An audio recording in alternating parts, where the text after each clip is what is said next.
என்னை தேடும் இறைவனே, உம்மை நாடி வருகிறேன்.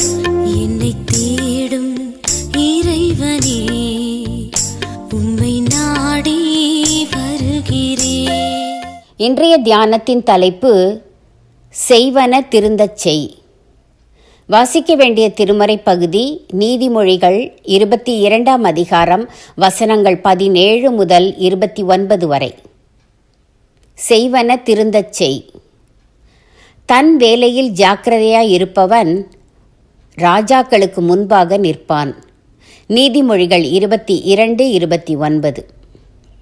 ஒரு வேலையை செய்யும்போது முழு மனதையும் அதில் செலுத்தி முழு திறமையுடன் செய்தால் அதை சிறப்பாக செய்ய முடியும். தவிர அந்த வேலைக்கான திறமையை வளர்த்து கொள்வதும் அதற்கான பயிற்சி எடுத்துக்கொள்வதும் கூட அவசியம். எதை செய்தாலும் அதை மனுஷர்களுக்கு என்று செய்யாமல் கர்த்தருக்கென்றே மனப்பூர்வமாய் செய்யுங்கள். கொலோசையர் 3:24. ஆக நாம் செய்யும் பணி எதுவானாலும் அதை கர்த்தருக்கென்று செய்ய வேண்டும், முழு மனதோடும் செய்ய வேண்டும்.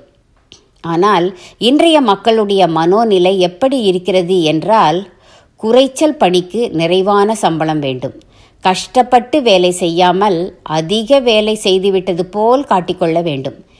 இந்த மனநிலை மாற வேண்டும். இதனால் நாமும் முன்னேற முடியாது, நாடும் முன்னேறாது.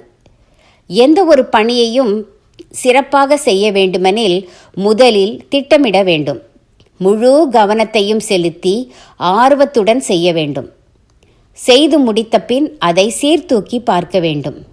அப்படி சீர்தூக்கி பார்ப்பதனால் அடுத்த முறை அதைவிட சிறப்பாக செய்ய முடியும். செய்யும் பணி சமையலோ, செருப்பு தைத்தலோ, வண்டி ஓட்டுதலோ, நாட்டை அல்லது வீட்டை ஆளுதலோ, எதுவானாலும் அதை சிறப்பாக செய்ய முடியும்.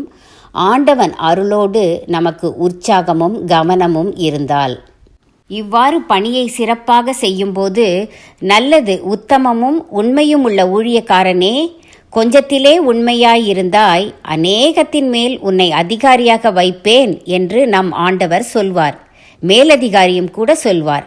எனவே செய்வன திருந்தச் செய்வோம். இன்று செய்யும் பணிக்கு நித்தியத்திலும் பலன் உண்டு. இன்று செய்யும் பணிக்கு நித்தியத்திலும் பலன் உண்டு. தீர்மானம்: எந்த வேலையானாலும் நேர்த்தியாய் செய்வேன், அதனால் முழு திருப்தி அடைவேன்.